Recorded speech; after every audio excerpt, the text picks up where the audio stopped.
this is Tracy on Walk With Me, and I am walking at the gym outside because it's so gorgeous today. Look at that, it's just a gorgeous sky. I was reminded of a little story from this sweet ministry called Bright Lights. I think there were 3 homeschool kids who really wanted the kids that the Lord got her heart. And she wanted to be able to, making brothers and sisters best friends, how important that was. And in that, she tells this story of when she was younger and she was driving with her grandmother. And she said, Grandma, I love Jesus so much. I could just go over and climb that telephone pole right to the top. And her grandmother said, oh, that's so sweet, dear. But then she said, could you love your brothers and sisters? Isn't that the truth? It's like, sometimes in my worship time, and maybe that's why it came over me, it's like, oh, Jesus, I'd do anything for you. But I have negotiating things. We all have negotiating things. As if we actually can negotiate, I'll stop for a minute, this contract with God. Then I thought like of a house closing. Okay, well, if you pay the closing cost, you pay these closing costs, I'll pay these closing costs. But it's not that way with God. We know that. We're entering into a contract that He made by His blood. He's the negotiator, right? He's the mediator between God and man. It's already written. It's down in the book. We have to enter into this relationship based on what He's done. And really often we say we're all in. We're all in. But we have these contingencies. They're in our hearts, and God knows what they are. And to be honest with you, what I found is when one of those areas that, the Lord comes to you and said, would you do this? And you recognize in your heart that, no, you don't really want to do that. So I was thinking about this concept of contingencies. And I was like, well, there are places where we see negotiation with God. And I think indeed what we see is that these negotiations they're there, but they're for God's glory, for God's name, for His name's sake. And so the first one that popped in my head, and I did a video on that, was Moses. Because Moses does say to God, basically, I don't want to go if you're not going. So if you're not going, I'm not going, type of thing. And God says, well, I'll go with you.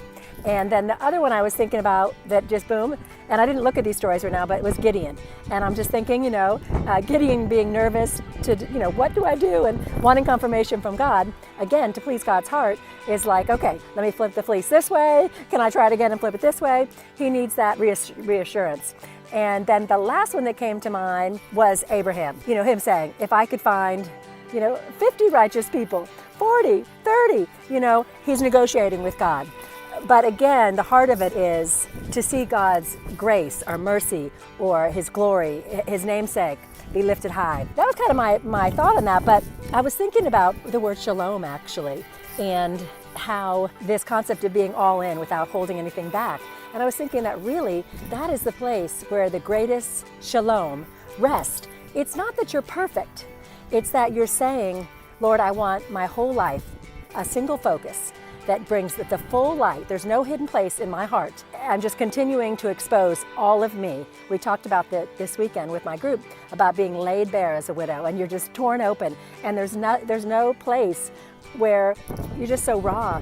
And so I had this image of like puzzles that like a toddler has, where the circle goes in the circle and the square goes in the square, and then seeing kind of like the heart fitting in the heart. Now God's heart is perfect. Our heart is not perfect, but the shalom comes when you say, I give you all my heart, period.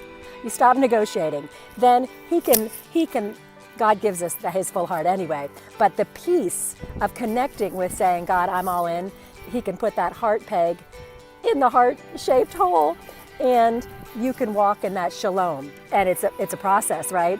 But you can still have that peace even when you're wrestling through saying, oh, I don't think I could do that, God, because the peace can be present because you're saying, Lord, but I'm giving it to you. Be encouraged, trust God, make this your year to be all in, and look at ways that maybe, or places or things that you said, I can do all of this, but not that. And then I also had this other thought of like someone when they first give their life to the Lord. And I think that's why this amazing flood of peace comes into that person, because they are like totally surrendered.